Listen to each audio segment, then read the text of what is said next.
The same way, you need to prepare yourselves. Furnish yourself with the Word of God.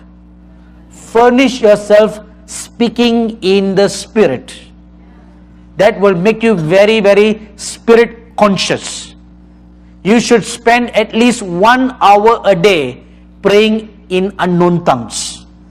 The more you pray in unknown tongues, the more Spirit conscious you will become.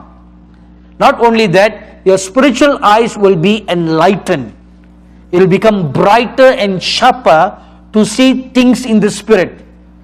Once your eyes become sharper and brighter, you will no more say, when I saw this vision, I do not know whether it's this or that. You don't have to say like that, because your eyes will see them crystal clear in high definition. Don't you want that? Yes. The only way to sharpen your spiritual eyes and sharpen your spiritual ears and sharpen your spiritual sensitivity is by praying in unknown tongues more and more. Minimum 1 hour. The more, the better. Once I did a research. What will happen to me if I prayed continuously in unknown tongues for 8 hours a day, 12 hours a day, 14 hours a day, 24 hours a day? What will happen? So I journal. When I began to pray, I journal from hour to hour what was happening inside me. And I began to realize my eyes were getting sharper by the hour. And eventually, on the second day, I saw open visions all over the room. Anywhere I turned, in 360 degrees, it was like even before there was this technology of high definition. This was in 1992. High definition only came out recently, in 2009. But then I saw this huge vision, open vision, in whichever direction that I turn around, all over the room in 360 degrees. And that was just 2 days of praying continuously in unknown tongues. What if you do it all your life? Then forever you are living in an open vision atmosphere. Amen? It is absolutely possible. And anyone, whether young or old, not only in physical age, but in spiritual age, when you do this spiritual discipline and this spiritual exercise, you will be more than a conqueror. You will transcend or transit from an ordinary believer to become a seer. Not only with your ears, your eyes, but also your ears. You can hear of what the enemy speaks miles away, even across continents. That was the gift that was upon Elisha. He was in Israel, but he could hear what the king of Syria was speaking in his bedroom. It beats any of CIA's eavesdropping equipment. It will put all of their equipment to shame, because you don't need any devices. All you need is ears of the Spirit. And any secrets, even the whisper of the heart, even the thoughts of the mind, they speak and you will hear them. Can you believe this? Yes. They all speak loud,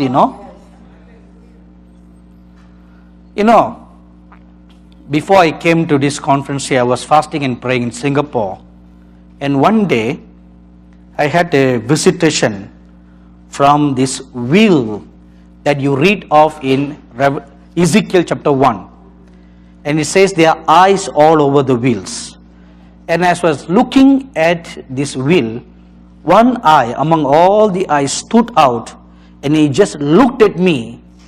And as I was looking at the eye spoke. I was wondering, how can an eye speak? But this eye spoke to me. You know, do you have a theology for that? Is this unbiblical? You all are so quiet. Is this unbiblical? But in Ezekiel chapter 1 you will read, the Spirit of God is in the wheels. And if the Spirit is there, is the Holy Spirit, He can speak. Right? The seeing eye also speaks. Hey, if a donkey can speak, how much more? A donkey is a creation on this earth. If the donkey can speak, how much more things in heaven? Everything has a voice. A trumpet speaks in heaven. A trumpet only makes sound, right? You know, we have wonderful instruments here. Keyboard, a piano, a drum, and some other instruments are missing. They were here last time. This, you know, when our dear sister Jean and John plays the keyboard, you hear nice sounds of piano that comes out of the keyboard. Have you ever heard the piano opening its mouth say, "Then sings my soul"? The piano doesn't speak like that. But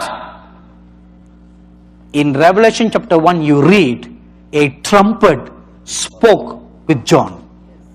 A trumpet, instead of making a sound, it spoke with John. And then you read in Revelation chapter 15 that the four horns on the altar spoke. A horn. How can a horn speak? But the horn spoke. And then in Revelation chapter 10, you read of thunders speaking.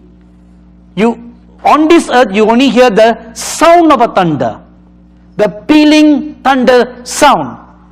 But in heaven, the thunder speaks. Everything that has the breath of God has a voice. Amen. It has a voice.